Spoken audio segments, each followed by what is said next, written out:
disiapin 2 bulan, listriknya 2 bulan, berasnya 2 bulan gitu ya. Itu pasti akan seperti itu. Tapi kalau kita rasakan sebagai nikmat itu, mudah-mudahan itu tuh jadi kenangan terindah. Ya, itu tentang fisik ya. Kemudian kalau di sana itu tantangan berikutnya apa? Kesabaran, Pak Bu. Sabar. Saya nggak berani ngajari Bapak Ibu karena sebetulnya ini juga ngajari saya sendiri ya. Kapanpun dimanapun kan kayaknya kita tuh kudu sabar aja ya dalam kondisi apapun. Tapi ya namanya manusia memang itu ujiannya ya Pak Bu. Dimulai dari sekarang Bapak Ibu ya sabar walaupun ngantuk nunggu sampai selesai acara gitu ya. Nggak apa-apa. Bapak Ibu sabar kalau hari Minggu udah datang pagi-pagi ke KBIH, duduk, pegel, boyoknya lara, wajar ya. Namanya juga sudah usia lansia, nggak apa-apa. Memang itu perasaan-perasaan tidak nyaman yang saya jamin Bapak Ibu nanti setelah pulang haji itu tuh kalau inget itu nanti nangis sendiri. Keinget, oh iya dulu begini, oh iya dulu begini. Pengen nggak punya kenangan yang bikin kita begitu gitu rasanya, daripada yang nggak ada kesan apa-apa gitu, kayaknya hidup tuh polos gitu ya. Enak ya Bu ya, nanti punya kenangan oh ketemu Bu Siska gitu ya Bu Haji ya. Iya, jadi itu yang akan setiap saat Bapak Ibu hadapi adalah sabar itu Bu. Ini belum apa-apa ya, Bapak Ibu duduk di sini dikipasin. Mungkin nanti kalau misalnya sudah waktunya pemeriksaan kesehatan nih, kan itu banyak orang ya Pak Bu. Belum tentu kita dapat tempat duduk gitu. Terus pegal pakai di panas gitu ya. Itu udah kalau misalnya Bapak Ibunya nggak sabar gitu, bawaannya emosi aja Pak Bu. Udah keluar tanduk aja, apalagi kita disalib lagi gitu kan, kita nggak tahu ya yang nyalip kita ini siapa, apakah dokter mau operasi kan bisa aja ya, misalnya Pak saya duluan ini saya ditunggu operasi, masa iya kita nggak kasih waktu ya, atau yang tiba-tiba ada keluarganya iya meninggal, udah nggak usah bikin orang dalam nanti tambah sakit hati. Kita bikin yang happy aja ya. Kalau orang dalam mah nggak usah dipikirin, berarti kitanya mengkel aja walaupun orang dalam. Iya, itu orang dalam. Satu kitanya nggak happy, dua jadi seuzon, padahal belum tentu, ya kan? Jadi kita bikin sesuatu yang kira-kira gimana kitanya enak ke kita. Nggak gampang, tapi ya namanya hidup kan tetap harus diusahakan ya, Bu ya. Itu nanti tes kesehatan. Pemaskoran juga gitu, bolak-balik cap jempol itu nggak jadi. Ada yang waktu kemarin itu sampai bikin visa juga, 1 jempol itu 1 jam Kak, entah alatnya gimana. Jadi jamaah itu saya ingat banget, yang lain lewat lagi itu belum selesai. Ibu gimana? Mau apa? Oh iya. Gak apa-apa ya, tunggu dulu ya, biar tunggu ya. Cap jempol itu 1 jam Kak. Balikin lagi, temen-temennya udah pulang terakhir. Kalau wayahnya kena begitu ya, wayahnya ya, jangan emosi ke siapa-siapa gitu. Karena kan ya kita nggak tahu kita ini dapat rezeki seperti apa. Kita tentu berdoa pengen segalanya dilancarkan ya Pak Bu ya. Tapi kalau terjadi itu tantangan juga. Belum apa-apa, ya kan? Itu baru administrasi pemberkasan. Nanti mana sih? Kalau di sini masih bisa nawar, Pak Haji Sofyan, tawafnya turun putaran aja. Kan panas di lapangan, Pak Bu. Ya kan? Nanti udah waktunya wayahnya manasik, praktek umroh, praktek haji. Kan kita mulai dari mikot, ya kan? Seperti tadi Pak Kiai Jalil sampaikan kan, mikot, nanti mulai tawaf, harusnya 7 putaran. Pak Haji pegel aja 3 putaran baik. Mungkin di sini dikabulkan. Di sana mau Bapak Ibu diskon mau? Nggak mau kan?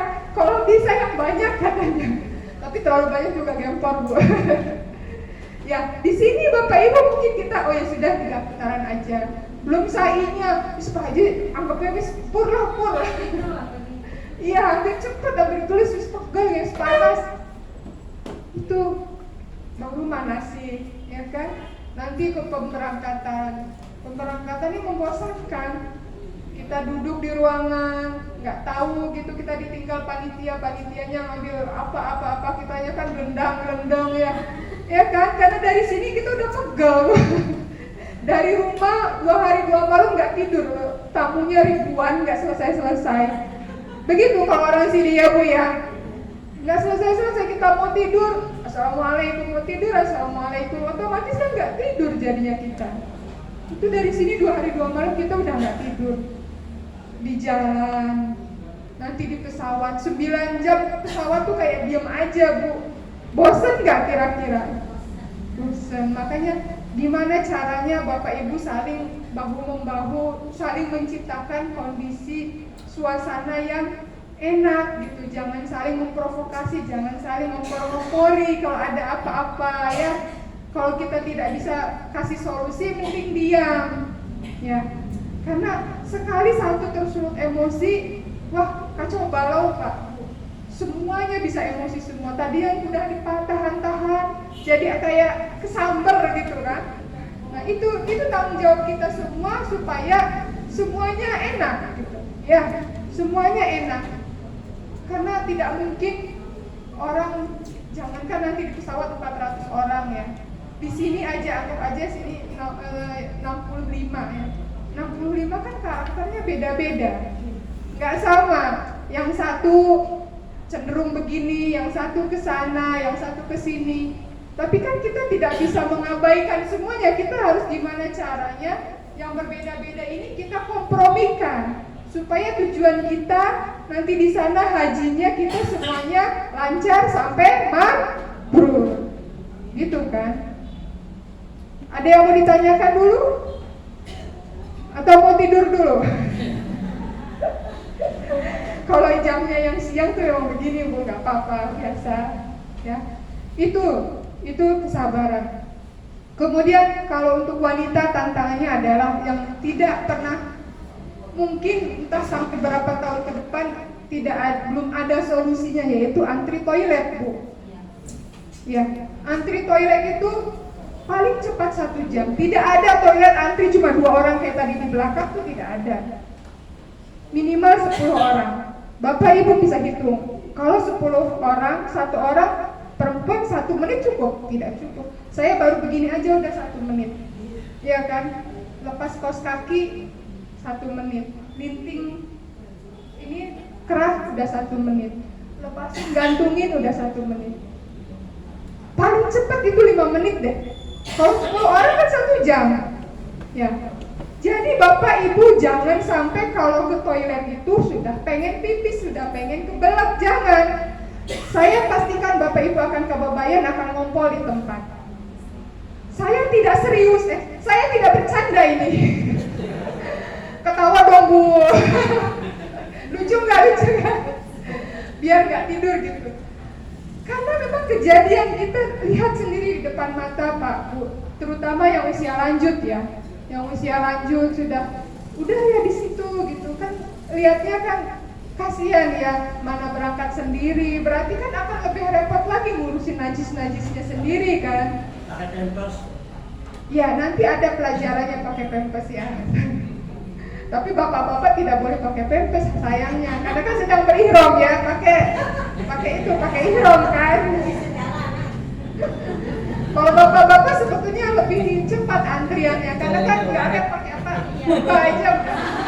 Tapi ibu-ibu kan ini yang merepotkan. Iya, ibu-ibu kan masih pakai legging daleman ya kan, pakai celana dalamnya. Kalau kita bayangkan ribetnya, capek Pak, ribet. Tapi kok tetap mau berangkat haji Bu Haji? Nggak takut? Alhamdulillah, hebat. Harus begitu ya. Apapun kendalanya di depan kita siap hadapi, karena itu memang sudah kewajiban kita, betul ya? Atau ada yang mau pulang aja? Kalau pulang aja ganti saya aja. Iya, Jadi antri toilet itu jangan kalau sudah kebelet ya. Perkirakan waktu sholat, biasanya kalau mau sholat itu kan pada antri pipis ya. Kan sekalian bersih ya, pipis, wudu gitu ya. Ya kalau misalnya sholatnya jam 12, pas wukufnya jam 12 gitu ya panitia nanti jam 12 sudah kumpul di sini. Ya dari jam 11 sudah antri di toilet walaupun belum pengen ya. Seperti itu. Kan kita tetap harus cari cara. Nggak mungkin kan kita lagi orang antri dodok-dodok, saya tolong. Semua orang juga dalam kondisi begitu ya. Jangan sampai kita ini menjadi ujian buat orang lain gitu. Ya. Kasihan orang lain. Kalaupun nanti kita dapat ujian ya itu diterima, tapi jangan sampai kita jadi ujian untuk orang lain. Kan kita semuanya pengen nyaman. Jangan kita nyaman sendiri, orang lain dirugikan dengan kita yang seenaknya sendiri. Kan itu namanya bulit ya, pinter kodek kalau bahasa sini mah ya. Nggak boleh begitu kan. Jadi kita harus saling membantu dengan apa yang kita bisa. Di sini ada yang bidan misalnya, bantu temennya ya dengan ngasih tahu soal yang dikuasai. Misalnya nanti kalau mau nggak begini itu kan saling membantu ya. Atau ada yang dokter ngasih tahu temennya. Terus kalau kita nggak jadi apa-apa, membantu temennya bagaimana? Dengan tidak menyusahkan orang. Dengan kita mandiri, tidak merepotkan orang, itu sudah sangat membantu. Ya, jangan merasa kita nih, saya nggak bisa apa-apa, saya nggak bisa bantu apa. Itu sudah sangat membantu. Dengan kita tidak menjadi kerepotan buat orang lain. Iya. Jadi kita pahami diri sendiri, kita tuh orangnya kayak gimana sih. Nah, kalau memang ada kekurangan-kekurangan, kita usahakan perbaiki. Misalnya mandinya lama, ibu-ibu mandinya lama nggak? Lama. Nggak saya aja kan yang mandinya lama kan. Kalau di rumah bebas ya, mau mandi sejam juga nggak ada yang marah. Paling di rumah suami cemberut ya, ditinggal umroh belum selesai katanya. Tapi nanti di sana kan kita sekamar nggak mungkin sendiri kamar kita ya, ada temennya lagi, mungkin berempat, berenam, berdelapan atau bersepuluh, kita nggak tahu nanti dapat sekamarnya segimana. Itu kan urusan panitia. Bayangkan kalau misalnya tiap hari kita begitu, pasea aja di kamar, nggak enak ya Bu ya. Jadi usahakan dari sekarang kita perbaiki apa yang kekurangan-kekurangan kita niatkan untuk kita jadi lebih baik ya. Kita berusaha lebih mandiri, habis makan, buang sendiri ke tempat sampah. Karena siapa yang mau membuangkan bekasnya kita? Apa temennya? Nggak mungkin, ya kan? Berarti kita kok enak gitu, kayak ratu gitu ya, apa-apa diurusin temennya. Nah nanti bapak ibu akan cuci baju sendiri ya kan, makan sendiri. Kalau sudah makan, sampahnya tolong dibuang ke tempat sampah sendiri. Jadi kita tuh bareng-bareng bersih gitu ya, jangan sampai mentang-mentang temennya suka bersih-bersih, kitanya bruk-bruk gitu. Jangan ya. Kalau temennya bersih, kitanya ngerasa, oh kok temen saya kok bersih-bersih banget gitu ya. Kitanya ikutan jadi bersih kan. Di kamar mandi pun gitu. Itu tantangannya karena berbagi dengan orang yang selama ini gak kita kenal ya. Kalau di rumah kan cuma anak sama suami yang sudah tahu kita karakternya. Oh dia pegawaiannya si Bila gitu misalnya, ini gak di tempatnya lagi gitu ya. Kan di sana bapak ibu harus saling membantu ya, membantunya itu dengan tidak merepotkan temannya. Itu toilet ya. Yang paling besar tantangannya sih selama ini kalau buat wanita ya toilet itu ya. Karena segitu dalam kondisi panas ya kan, di Arafah itu kan panas ya. Arafah nanti Musdalifah, kalau di Musdalifah sih harusnya hanya malam saja. Kalau tahun yang kemarin Bapak Ibu mungkin dengar di TV atau di berita yang jamaah kita qadarullah dapat rezeki belum diangkut sampai sore, itu kan lebih berat lagi ujiannya ya. Ya insya Allah itu adalah kasih sayang Allah ya. Mereka pahalanya jadi lebih besar kalau lebih sabar. Amin ya robbal alamin. Tapi kan kita kalau boleh meminta, kalau berdoa kan ya Allah mudah-mudahan dilancarkan ya kan, dikasih yang terbaik. Apapun kita akan hadapi dengan maksimal, dengan sebaik-baiknya. Begitu ya? Janji ya Bu ya? Begitu. Tantangannya toilet. Kemudian tadi apa? Sudah soal cuaca ya. Kemudian tentang kebiasaan-kebiasaan di sana. Sebetulnya tips berhaji biar nyaman ini hampir sama dengan tips kita dalam sehari-hari ya. Biar nyaman tuh gimana kan? Saling toleransi dengan teman-temannya. Karena sudah pasti teman-temannya ini nggak mungkin nggak mungkin seperti yang kita harapkan gitu.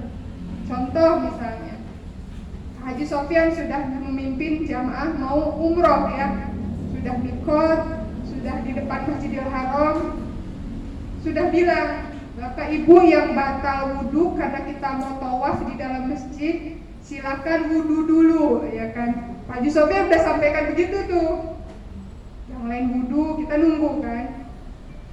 Yang wudhu balik, kitanya yang gantian yang batal. Ya kan?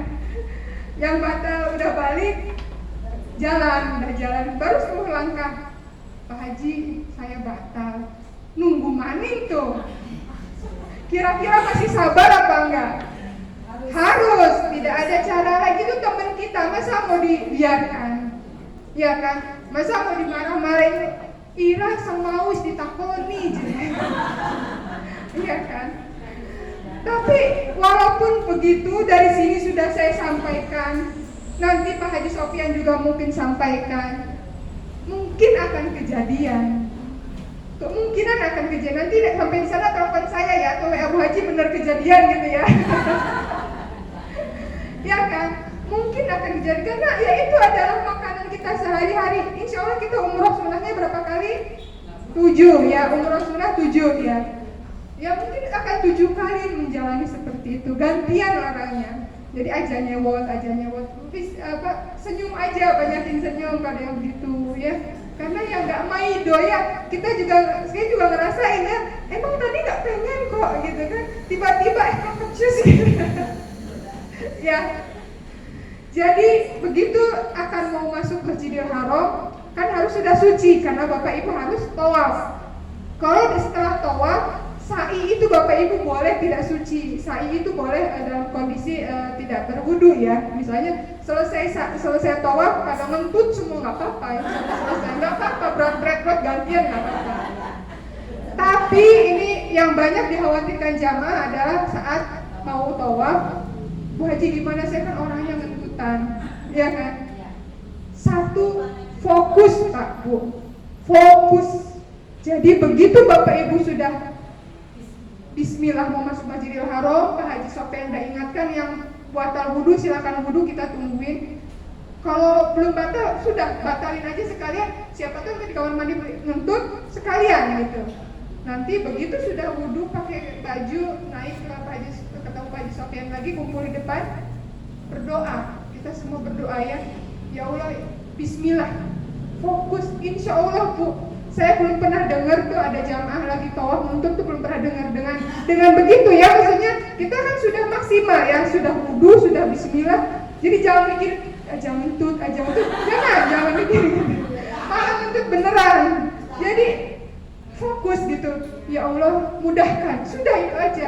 Karena kita fokus berdoa terus keliling-keliling, rasanya nggak ada tuh laporan.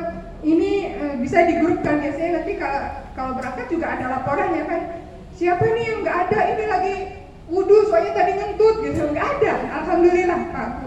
Mungkin yang pernah umroh juga rasanya nggak ada pengalaman teman umrohnya lagi tawaf ngentut ya, kecuali yang sakit mungkin ya, misalnya sudah sakit perut gitu ya, tiba-tiba ngentut gitu, mungkin itu aja. Itu juga jarang sekali. Selama saya berhaji juga nggak ada. Ya urusannya di luar masjid itu aja. 3 orang sudah selesai wudhu, Pak Haji gantian kita. Di luar masjid aja itu ujiannya. Nanti kalau itu sudah dilewati, insya Allah dengan fokus Bapak Ibu tawaf, nggak akan Pak. Insya Allah dengan kita berdoa ya, bukan kita jumawa dari sini, itu kan dengan kita menyerahkan kepada Allah ya Allah mudahkan. Udah jangan ingetin nanti ngentut jangan. Insya Allah lancar. Iya, amin ya robbal amin. Itu tadi sudah sama teman toleransi ya. Kemudian adalah kalau nanti di sana kurangi interaksi dengan media sosial. Karena apa? Takutnya banyak berseliweran berita-berita yang belum tentu benar, tapi itu mempengaruhi kondisi psikologis Bapak Ibu gitu. Misalnya seperti tahun ini ya, kan itu kita lihat di media sosial banyak sekali seliweran makanannya kok begini gitu kan. Gambar fotonya nasinya nggak karu-karuan gitu. Itu kan kayak bikin emosi ya Pak Bu ya. Nanti ada yang ngomporin bayarnya mahal kok hasilnya begini gitu kan. Bapak Ibu yang tadinya nggak kepikiran jadi kepikiran kan. Iya ya kita bayar larang-larang panganannya kayak begini gitu ya. Jangan ya. Iya, jadi nanti malah yang tidak perlu itu kita pikirin gitu. Sedangkan kita di sana kan niatnya mau ibadah ya. Nanti kalau misalnya sudah di rumah gitu baru gitu misalnya. Kalau ada masalah juga jangan langsung diviralkan atau misalnya nulis status di WA. Pak Haji Sofyan ini mengkenen jangan ya. Ada kita bisa diskusi, kita bisa komunikasi. Pak Haji Ihwaninya begini-begini, masa ketua rombongan begini-begini. Nulis status di WA jangan ya. Kita komunikasi supaya apa kan kita di sini ini satu keluarga. Ya kan? Ada Bapak Ibu pengen mabrur sendirian. Enggak ya Bu ya. Kita pengen semuanya mabrur. Jadi ya komunikasinya dijaga, jangan gampang emosi, baper. Kadang kita kebanyakan prasangka, ya kan? Banyak suzon. Mungkin misalnya di sana ada informasi teman-teman kita KBHR udah dapat kok kita belum. Kasak kusuk kitanya repot pusing sendiri. Padahal santai aja. Kalau ada waktunya dikasih tahu, kita juga pasti kasih tahu, ya kan? Karena ada informasi yang mungkin kita saring dulu, kita teliti dulu. Namanya sekarang share-sharean kan ini dapat dari siapa? Nggak tahu dari si Anu kan nggak jelas sumbernya ya. Iya kan? Dari orang lainnya udah dikirim berkali-kali itu kan bikin kita bingung ya Pak Bu ya. Jadi seperti itu. Kalau ada kita misalnya ada kendala, sampaikan dengan baik ke karomnya gitu untuk kita cari solusinya ya. Jangan berpikir yang enggak sendiri, itu kan namanya prasangka ya, praduga gitu. Lebih enak kan kita ngobrol ya, ada bisa dirapatkan. Jadi bareng-bareng tuh kita semangatnya saling membantu untuk cari solusi, bukan untuk kalau ketahuan jeleknya kita hantam gitu loh. Jangan ya Pak Bu ya. Kita kan pengen baik. Dari misalnya kita yang kondisinya kurang baik, baiknya nambah dan itu kita pengen begitu bareng-bareng, bukan kita sendiri gitu kan. Ini mah dia mah begini, saya mah begini udah baik nih. Kan kita sendiri jadi temennya kita nggak baik, betul ya? Pengen nggak begitu Bu? Janji ya? Ya seperti itu. Ibu ini ya kenapa? Oh mau pulang. Oh tunggu ya. Oh iya, tunggu sebentar ya. Iya. Kurang dengar gak apa-apa. Ya. Jadi begitu, tadi sudah saling toleransi, saya lihat contekan dulu.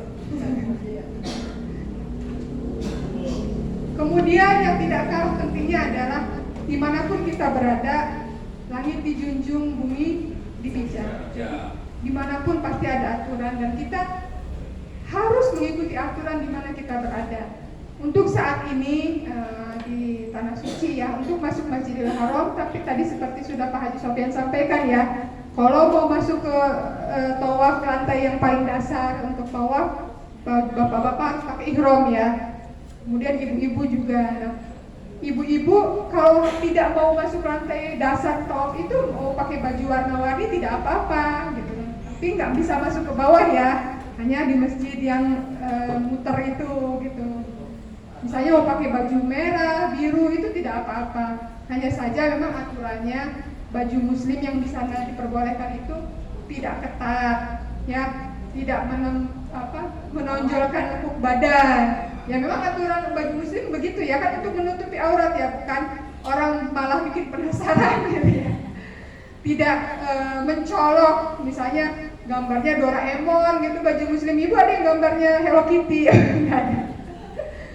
Jadi kalau ada yang tanya motif, sebetulnya bebas sebagaimana kita biasa pakai di Indonesia, hanya saja tidak mencoloknya tuh mungkin yang gambar kartun mungkin ya kan aneh ya. Kalau bunga itu masih wajar, cuman kalau warna yang mewah apa ya beda lagi ya. Yang penting bahan itu adalah nyaman dipakai bapak ibu ya, pakai baju yang nyaman karena di sana kan panas ya. Kemudian pakai legging jangan yang jiplak ngetat kayak lepet itu ya, karena apa? Gerah Pak Bu. Jadi kayak kitanya tuh pegel ini terlalu kencang kan. Jadi pakai yang longgar, yang bahannya adem, bahan kaos gitu ya, supaya nyaman. Jadi kita cari kenyamanan di sana, bukan kita cari yang baju kita mewah-mewah, bukan ya. Cari yang baju yang bapak ibu nyaman pakainya di bawah terik matahari. Kemudian saran saya kalau misalnya di sana itu beraktivitas ke masjid gitu ya, terutama ke masjid itu dandan yang rapi Bu, Pak. Jangan kelowor ya. Kelowor tahu nggak kelowor? Nggak rapi gitu, asal-asalan. Saya tuh suka sedih kalau ada yang ke Masjidil Haram pakai kaos cuma yang settingan aja. Itu kan kaos untuk di dalam ya harusnya ya. Kita loh mau di tempat terindah di dunia yang mau pakai kemeja yang paling bagus gitu. Bapak ibu aja kok kondangannya Pak Lurah aja ada yang pakai kaos singlet jelek. Nggak ada, pakai baju terbaik kan, batik terbaik, disetrika sampai melitit, bolak-balik ya kan. Gamisnya bolak-balik ganti, oh nggak cocok, ganti lagi jilbabnya, oh rada menyon, oh ini kurang ini. Sama ke sana pun ke Masjidil Haram, pakailah baju bapak ibu yang di rumah tuh paling bagus gitu. Paling bagus bukan berarti paling mahal, paling mewah, paling wah, bukan. Tapi yang paling menurut bapak ibu, kan bapak ibu bisa rasakan sendiri, ini baju paling rapi, paling enak dipandang, paling ini, itu pakai. Ya kan? Jangan kebalik, kita kesana memenuhi undangan siapa? Memenuhi undangan Allah kan? Ya harus seganteng mungkin, secantik mungkin ya. Hanya saja tidak boleh banyak make up, ya kan? Ya kan kayaknya nggak sempet juga Bu dandan gitu, pakai blush on. Kalau pakai lipstick saya kurang tahu ya, apakah ada yang pernah diusir atau enggak. Kalau terlalu menyorot mungkin ya, nggak boleh masuk masjid gitu sama askarnya gitu. Boleh nanti tetap sholat di Masjidil Haram tapi di luar, di pelataran gitu.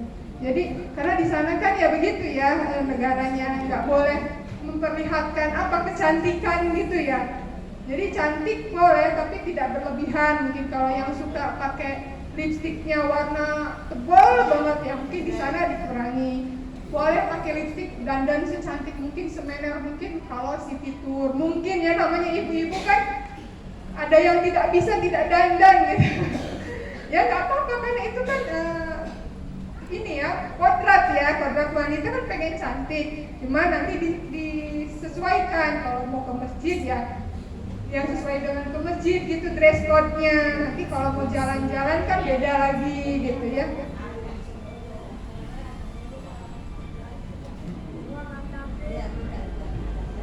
Gak apa-apa, remaja. Kita harus maklum ya. Ini latihan di sini ya, belum buat di sana. Nanti sekamar sama siapa kita sudah tahu karakternya. Kalau beliau begini begitu gitu kan, kita harus bisa menerima ya.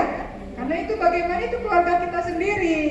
Mudah-mudahan kan sehat, nggak ada yang emosi dimanapun juga ya. Itu tentang penampilan. Kemudian apalagi bersiap dengan apapun tantangannya seperti yang saya bilang tadi ya, karena semuanya itu tidak bisa diprediksi Pak Bu. Apa ujian yang Bapak Ibu hadapi mungkin belum tentu sama dengan yang tahun-tahun sebelumnya. Dengan orang lain yang sudah kemarin pulang tuh cerita begini begitu. Bahkan antar ibu dengan ibu ini mungkin beda-beda nanti yang akan dialami.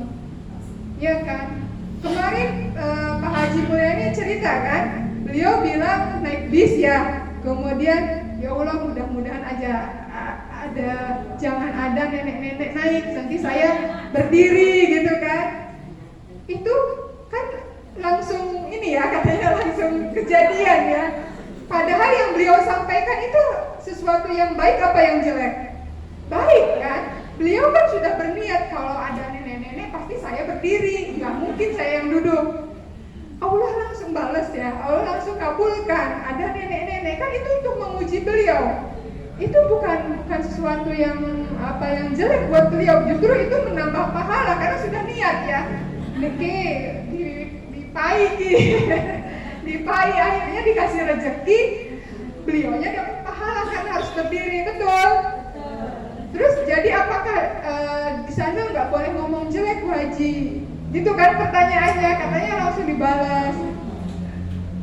Jawabannya adalah bisa iya, bisa tidak. Kalau dibalas itu sebetulnya urusan Allah ya, hak prerogatifnya Allah ya. Kita nggak tahu Allah tuh mau membalas di sini, di sana, besok apa nanti, kita nggak tahu. Jadi apapun yang terjadi ya anggap aja itu rezeki Bu, ya kan? Rezeki dihadapi, disyukuri. Misalkan kalau ada temennya dalam kesusahan, jangan dijulidin ya, jangan dijulidin. Soalnya kainku mengkene, ya, dijulidin, diomongin, kita weru kartu baik kita weru. Nauzubillah ya, astagfirullah. Kalau kita lihat temennya kesulitan, kita bisa bantu, kita bantu. Jangan kita buka-buka, misalnya apalagi aibnya kita tahu, itu berat loh kita tahu aibnya teman. Betul ya Bu? Kita berusaha bantu karena siapapun bisa mengalami itu gitu. Jadi jangan merasa kalau kita lagi di sananya lancar-lancar aja itu karena ibadah kita, bukan. Itu justru untuk mengetes kita ini jumawa apa kita ini tambah merendah sama Allah, ya kan?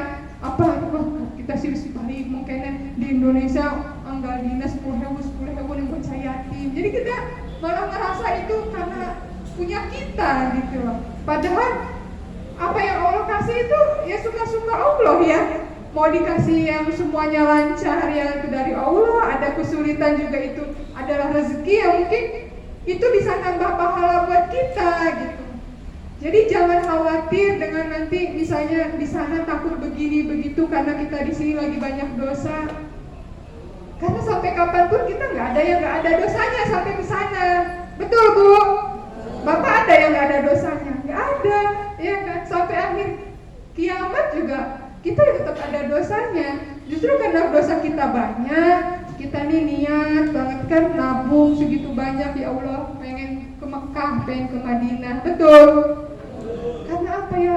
Mudah-mudahan kita bisa melebur dosa di sana, walaupun misalnya melebur dosa bisa di mana aja, tapi kan itu udah kita niatnya baik ya. Kita bawa dosa ke sana segunung-gunung. Kalau dibilang pantas, rasanya kita tuh nggak ada yang pantas Pak untuk berhaji. Ada yang merasa saya ini pantas buat berhaji. Ada yang merasa kita ini amalnya sudah cukup untuk berhaji. Nggak ada pantas-pantasnya nih kita berhaji. Kadang kami mikir, oh iya saya udah berhaji, kok bisa ya? Iya kan? Ya karena semua dari Allah. Kalau kita sendiri, kita ini bukan siapa-siapa. Kita yang tahu dosa kita kan kita sendiri ya Bu ya. Kesalahan kita kurangnya apa? Sholatnya cuma yang wajib-wajib aja, misalnya puasa ya seketemunya, yang wajib juga, yang Senin Kamis jarang. Pasti ada banyak orang di luar sana yang ibadahnya lebih baik dari kita. Betul? Yang sholatnya lebih wakal dari kita, yang orangnya lebih ikhlas dari kita. Tapi belum Allah kasih kesempatan ke sana. Kita nih yang orang bukan siapa-siapa, yang ibadah amal segitu-gitunya aja sekarang sudah sampai di sini. Itu adalah rezeki luar biasa yang nggak semua orang terima, yang seperti saya sampaikan tadi. Jadi jangan disia-siakan dengan rasa malas kita untuk datang ke KBIH ya. Rasa malas kita mendengarkan materinya ya mungkin itu aja. Bapak Ibu baca bolak-balik di rumah ya itu aja kan. Umroh begini, nanti haji begini. Mungkin ada yang sudah paham misalnya itu teorinya gitu. Tapi kan kita sebagai jamaah yang adab kita sebagai calon jamaah, sebagai calon tamu Allah kan tetap merendah, seolah-olah kita ini nggak ngerti apa-apa, ya kan, membosankan, ngantuk. Tapi kan tetap kita lakukan ya Bu ya, seperti itu. Itu tentang apa tadi namanya? Ya, non fisik ya. Bersiap dengan apapun tantangannya. Kemudian ada lagi adalah kita harus bisa memprioritaskan apa yang penting dan apa yang kurang penting. Itu tidak hanya di sana, tapi mulai dari sini. Yang penting misalnya dari sini Bapak Ibu tiap hari Minggu sudah harus ke KBH. Itu udah prioritas, ya kan? Yang tidak prioritas ya bisa menunggu nanti. Itu udah pengorbanan juga kan Bapak Ibu. Biasanya hari Minggu ada yang tetap jualan gitu.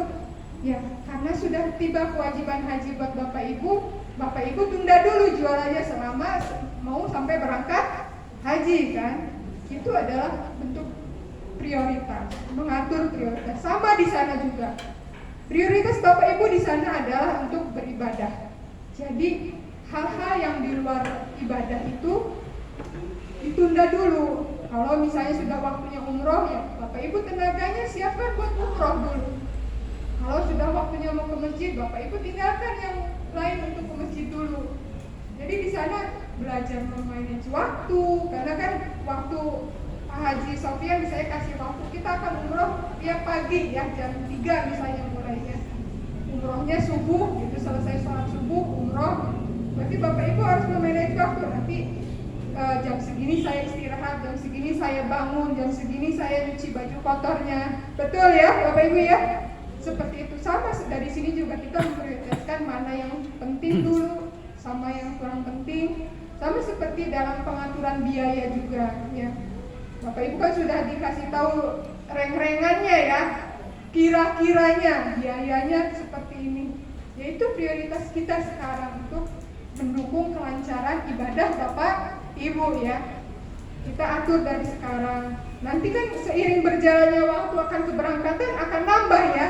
Nanti kesehatan sudah di sekian, ini sekian. Ada lagi nanti untuk uang saku. Begitu uang saku sudah disiapkan, ada lagi sudah untuk akomodasi selama di sana ya kan, operasional. Di sana pun begitu. Pasti ada yang pengen belanja, ada yang pengen ini. Ya diatur waktunya, saling mengatur waktu, saling prioritas. Yang nomor satu prioritasnya adalah untuk ibadah. Kalau yang lain itu kan berarti ngikutin ya. Jadi jangan sampai ibadah kita digeser untuk prioritas yang tidak mendukung ibadah gitu kan. Boleh dilakukan tapi di lain waktu yang ibadah. Ada yang sudah pernah umrah Bapak Ibunya? Sudah. Alhamdulillah. Kalau umrah itu Pak, waktunya kan hanya sebentar ya. 9 hari itu dia selalu pulang pergi ya. Anggap aja di sananya itu fullnya 7 hari. Bapak Ibu begitu datang sampai di Madinah sudah nggak ada waktu lagi langsung sholat ke Masjid Nabawi, betul. Padahal kaki ini masih pegal-pegal, masih kayak patah semua karena di pesawat 9 jam capek ya. Apalagi umroh kan jarang yang latihan jalan dulu gitu, karena taunya ya udah daftar kayak berangkat biasa gitu. Ternyata umroh itu lebih capek Bu, karena nggak ada istirahatnya. Soalnya waktunya pendek sih, ya kan. Pengen semua dilakukan mumpung di sana. Sekali umroh berapa? 35 juta anggap aja ya. 35 juta tidak ada waktu istirahat Bu. Hari datangnya malam ya malam itu juga langsung sholat ya di Masjid Nabawi. Besok paginya keliling kota, city tour, sholat lagi di Masjid Nabawi. Beda dengan haji yang waktunya panjang. Hari ini nggak dilakukan, kecapean, bisa besoknya, ya kan? Besoknya belum dilakukan karena masih capek, bisa besoknya. Asal jangan besok-besoknya lagi ya, tetap ada targetnya ya. Jadi kalau haji yang 40 hari ini nggak sampai 7 kali umroh ya sayang. Karena sebetulnya bisa kita atur, ya kan? Nggak tiap hari kok. Sehari umroh, besoknya istirahat. bisa 2 hari istirahat, besoknya baru umroh lagi. Insya Allah bisa. Ya. Niat 7 kali umroh Bapak Ibu? Siap. Amin, alhamdulillah, insya Allah. Nah kalau yang misalnya lansia cuma 1 kali yang wajib aja tidak apa-apa, karena kan sesuai kemampuan ya. Yang penting itu kan mungkin untuk lansia targetnya adalah pelaksanaan hajinya sehat ya kan. Beda dengan ibu yang masih kuat gitu. Tapi kalau lansia sampai di sana sehat ya tidak apa-apa, umrohnya berkali-kali. Amin ya robbal alamin. Jadi yang muda jangan jumawa, saya bisa 7 kali gampang. Yang muda jangan jumawa, yang tua jangan putus asa. Kita sama-sama berusaha dan berdoa, hasilnya di sana mudah-mudahan Allah memudahkan. Seperti itu. Ada yang mau ditanyakan sampai sini tips-tipsnya?